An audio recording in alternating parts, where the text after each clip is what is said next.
Okay, so here's another quick update. We had another College of Complexes meeting last night. Again, it was another bunch of people getting together to debate what they think should happen or should be forced upon the rest of us here in America to make us all better off, apparently. The topic of today's discussion, a guy got up from Europe or England specifically and made the case that what we really need, ladies and gentlemen, is to stop all this foreign trade and all the jobs, leaving the country and going overseas, going offshore. And he also said, oh, and by the way, we should also have this constitutional convention to change our government into a parliamentary system like they have in England.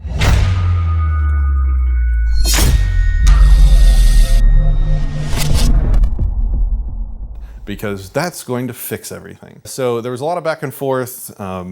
Most of it was pretty typical for what we'd be used to. I was able to get up and, again, do a few bullet points that I wanted to share with you. At one point, the guy giving the speech was answering some questions, and people were suggesting, why don't we try this? Why don't we try that? And he said 5 magical words that I think should have overridden everything else he said. He said, it never seems to work. None of these things that we've tried ever seem to work. So what I wanted to say, what I did say to these people, is you all elect politicians to rule me.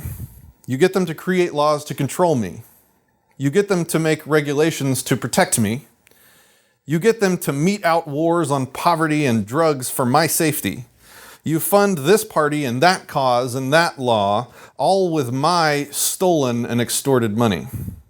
It never seems to work.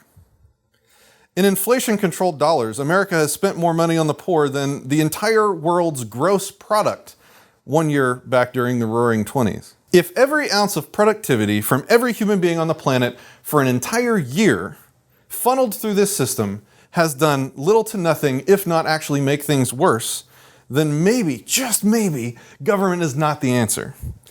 It never seems to work. But if only you can change it this way or that, if only you can get your politician, your laws, your regulations, your wars on this or that, if only you can take my property by force and spend it on this cause or that party, if only you can get your particular system of rulers in power, but it never seems to work. Why? What do you really think the chances are that your new idea, your law, your new regulation, your constitutional amendment, his parliament, will change a single damn thing? Here's the secret. It's because the government is the problem, not the means to a solution. The government robs us all at gunpoint, claiming to be helping and protecting us, just like the mafia. To think that you can join the mafia and from the inside turn it into a charity that helps people is absolutely preposterous. You will only validate and strengthen them in the process. Wake up, ladies and gentlemen. It simply will never work. Thanks.